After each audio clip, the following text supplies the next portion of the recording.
Magandang araw mga kaibigan. Bigyan natin ng reaction, opinion itong post ng Masang Pilipino. Mayor Leni, unti-unti nang dumidikit kay VP Sara sa bagong survey ng Okta. Lumiliit ang agwat sa presidential preference para sa 2028 habang nananatiling nangunguna si Sara Duterte kasunod ng pag-angat ng suporta kay Leni Robredo. Sa inilabas na datos ng Okta Research, nakakuha si Duterte ng 33% habang si Robredo ay nasa 21%. Leading pa rin si VP Sara pero malaki ang itinaas ng numbers ni Mayor Leni, pahayag ng Okta.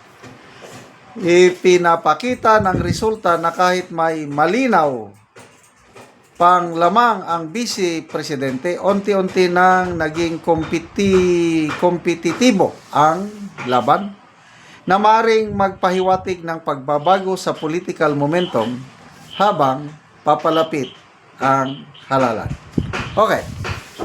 So, comparing natin sa dalawang survey, no? Sa WR numero, malayo ang lamang ni VP Sara. Palaging nangunguna si VP Sara sa survey ng WR numero, pumapangalawa si Raffy Tulfo, pumapangatlo si Leni Robredo. Itong pinaka-latest is 35% ang nakuha ni VP Sara, 18% si Raffy Tulfo, 15% lang si Madam Leni. So dito ngayon, Okta, biglang umangat. Sinasabi ko na palagi na hindi ako nagtitiwala sa survey ng Okta. Kasi nung nandyan pa si former Speaker Martin Romualdez, lahat ng survey ng Okta pumapabor kay Romualdez, pumapabor sa administration, taliwas sa resulta ng survey ng mga pinagkakatiwalaan kong survey groups. 4 lang ang pinagkakatiwalaan ko. Pinaka matagal na survey group, pinaka credible, SWS.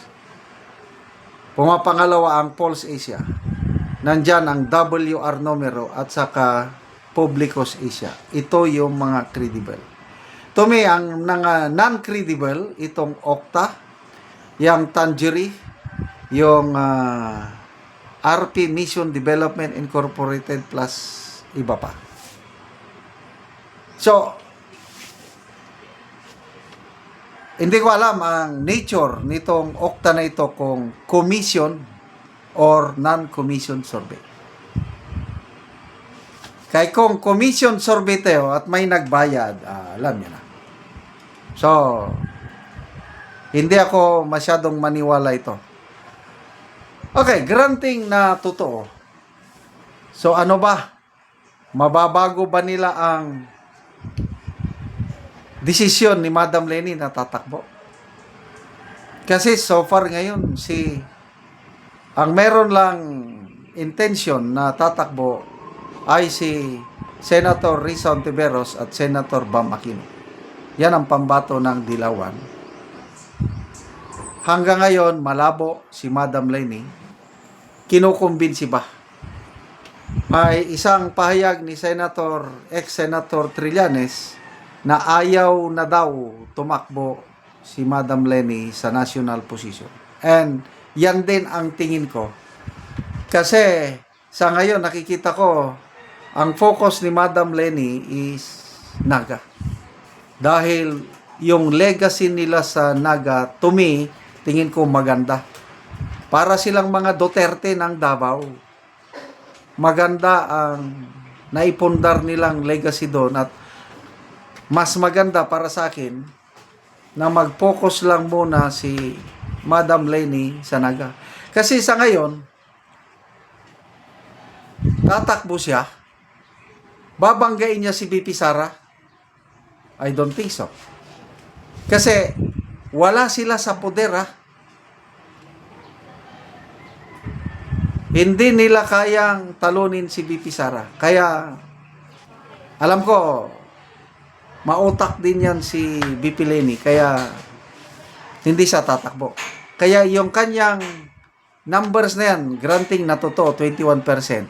Pag hindi siya tatakbo, automatic pupunta ba yan kay Risa Ontiveros or Bam Aquino? I don't think so. Yang mga dilawan na yan, mamimili na.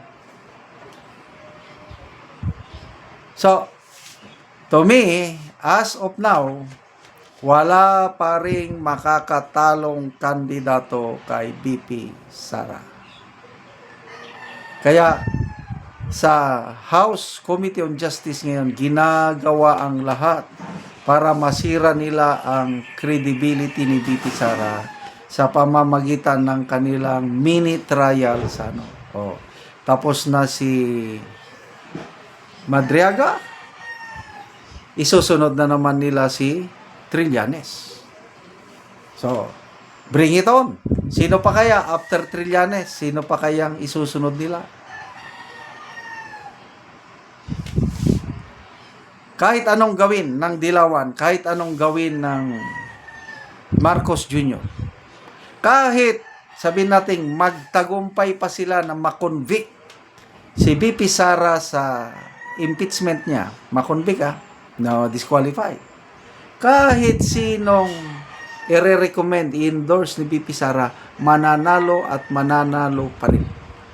At ang nakikita kong alternate candidate, kung sakali mang magtagumpay sila na ma-convict si BP Sara sa impeachment, walang iba kundi si Mayor Baste. Malakas ang hatak ni Mayor Baste sa kung sa pelikula sa Takilya. Malakas ang hatak niya kasi siya ang nakapagmana sa ugali, mannerism, tapang ni Tatay Digong, makikita mo kay Baste Duterte. Kaya good luck sa mga kakamping sa Marcos Camp. Galingan ninyo. Sana talunin ninyo si BP Sara sa 2028. Otherwise, humanda na kayo. Hahabulin kayo ni BP Sara. Salamat mga kaibigan sa inyong pagsubaybay sa channel na ito. Nakakatulong kayo ng malaki sa tribong Talandig ng Bukidnon dahil ang sweldo natin sa channel na ito is pantulong natin sa tribo. Namimigay tayo ng libreng yero at pako para makapagpatayo naman sila ng mas maayos na tirahan. Panoorin nyo ang video na ito. Ano yung natagaan na mo yero? Mga atop ni siya karon. Ang ipatindog nga balay. So mo na ni ang iyang atopan.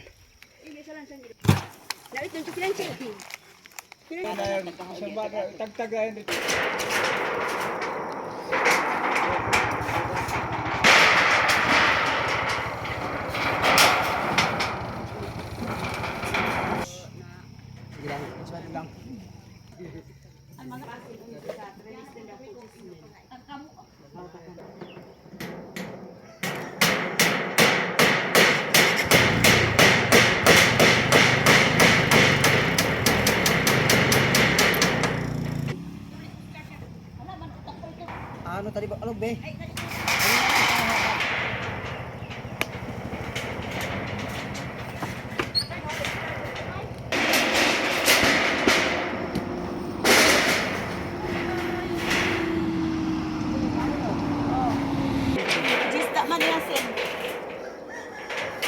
Sumbakan ko ko.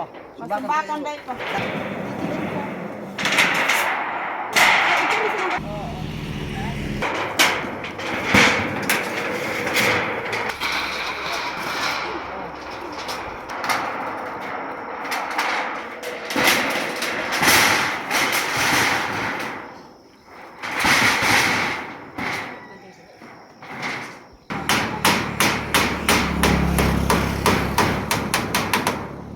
Og karon human na gyud sa pag-atop ang gihatag namo nga yero, so dili na gyud sila maulanan kay maayo na nga tan-awon ang yero nga nakaatop. Pagpasalamat sa gihatag at tabang sa sin kay kun